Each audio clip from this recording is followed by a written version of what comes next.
போதி வணக்கம்.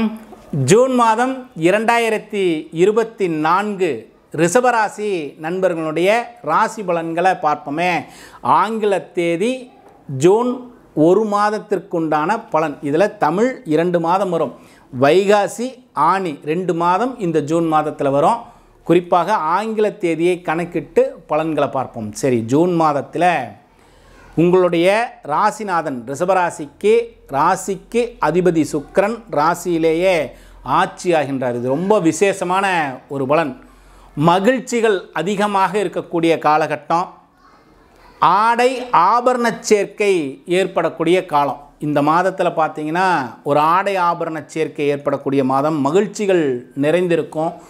உறவினர்களுடைய வருகை, உறவினர்களை நாம் உபசரிப்பது இதற்கான காலகட்டமாக இந்த ஜூன் மாதம் அமைகின்றது. ரொம்ப மகிழ்ச்சியான காலம் இந்த மாதம். இந்த ரிஷபராசி நண்பர்களுக்கு 2ஆம் வீட்டிற்குரிய புதன் ராசியில் இருக்கார்.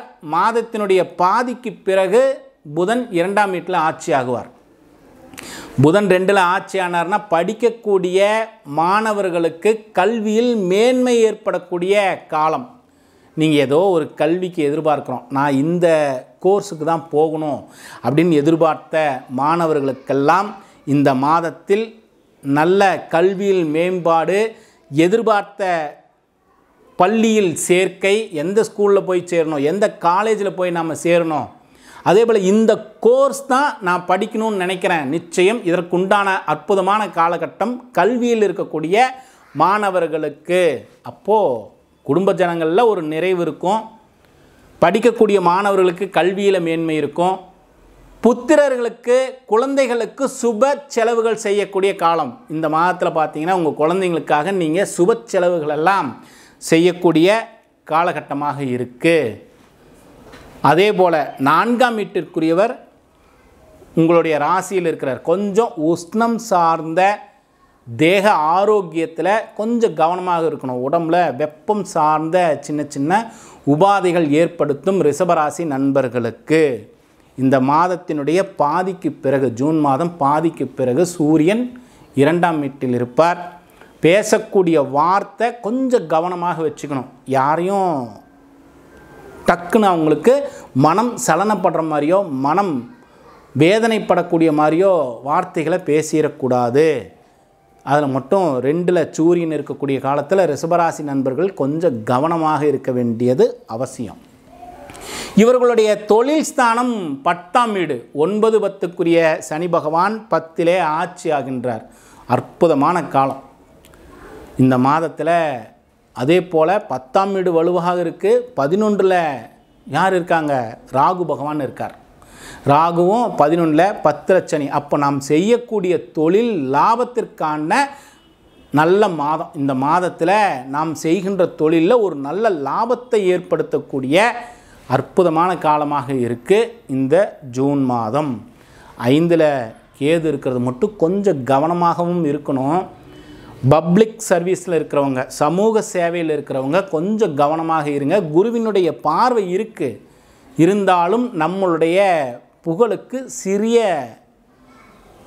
அவச்சொற்களை ஏற்படுத்தக்கூடிய காலமாகவும் அமையும். எப்பயுமே 5ல் கேது இருக்கக்கூடிய காலத்தில் கொஞ்சம் கவனமாக இருக்கணும். நம்மளுடைய புகழை யாராவது ஒருத்தங்களால் சின்ன சரிவுகளையும் அவச்சொற்களையும் ஏற்படுத்திடும். கவனமாக இருக்க வேண்டியது அவசியம். 12ல் செவ்வாய் ஆட்சி ஆகிறார். உங்களுடைய ராசிக்கு 7ஆம் வீட்டிற்குரியவனும் செவ்வாய், 12க்குரியவனும் செவ்வாய். செவ்வாய் ஆட்சி ஆகுதுன்னா ஒரு விஷயம், 7ஆம் வீட்டுக்குரியவன் வலுவாகிறார்னா திருமண காலத்தில் இருக்கக்கூடிய ரிஷபராசி நண்பர்களுக்கு திருமணத்தில் அனுகூலமான செய்திகள் உண்டு. திருமணத்தில் அனுகூலமான செய்திகள் உண்டு. சுப விரயங்களை எல்லாம் ஏற்படுத்தலாம். 12ஆம் வீடுன்னு சொல்லக்கூடியது விரயத்தை சொல்கிறோம். 12ஆம் வீட்டிற்குரிய கிரகம் 12லேயே ஆட்சியாகி இருக்கின்றார். அற்புதம் தானே. வீடு கட்டலாம், இடம் சார்ந்த விஷயங்களுக்கு முதலீடு பண்ணலாம், புதிய வாகனங்கள் வாங்கலாம். ஒரு அற்புதமான காலகட்டம் தான் இந்த காலகட்டம். ரிஷபராசி நண்பர்களுக்கு பொதுவாகவே இந்த ஜூன் மாதம் 2024 குடும்பத்தில் மகிழ்ச்சியும் தனத்திலே உயர்வும், பொருளாதார உயர்வும், படிக்கக்கூடிய மாணவர்களுக்கு கல்வியில் உயர்வு, அதேபோல் குழந்தைகள் சார்ந்த ஒரு சுப விரயம், தொழிலிலே அபிவிருத்தி, ஒரு நல்ல லாபம் ஏற்படக்கூடிய காலம். திருமணத்திற்கு இந்த மாதத்தில் ஒரு அற்புதமான மகிழ்ச்சியான செய்தி உங்கள் இல்லம் தேடி வரக்கூடிய காலம். சரி, பல குறிப்புகள் நாம் பேசிக்கிட்டே வரோம். ரிஷபராசி நண்பர்களுக்கு இந்த மாதம் ஒரு அற்புதமான மாதம்தான். குறிப்பாக நம்முடைய போதி மையத்தில் கேரள பிரசன்ன முறைகளை பாடமாக நாம் நடத்திக்கிட்டே வரோம். இதில் தியானமும் சுவாச பயிற்சியும் இணைத்து பல பாடத்திட்டங்களை நாம் சொல்லிக்கிட்டே வரோம். விருப்பம் இருக்கக்கூடிய மாணவர்கள், ஜோதிடத்தை பயில ஆர்வம் இருக்கிறவங்க, உயர்நிலை பாடத்தை படிக்கிறதுக்கு விருப்பம் இருக்கக்கூடியவங்க எங்களோட தொடர்பு கொள்ளலாம். இந்த கேரள பிரசன்ன முறைகளை முழுமையாக படிப்பதற்கு ஒரு நல்ல வாய்ப்பு, நேரடியான வகுப்பும் இருக்குது. உங்களுக்கு தகவல்கள் ஏதாவது வேணும்னா என்னோட தொடர்பு கொள்ளுங்கள். நிச்சயம் பல விஷயங்களை இன்னும் பல காணொளிகளாக நம்ம பேசிக்கிட்டே வருவோமே. போதி வணக்கம்.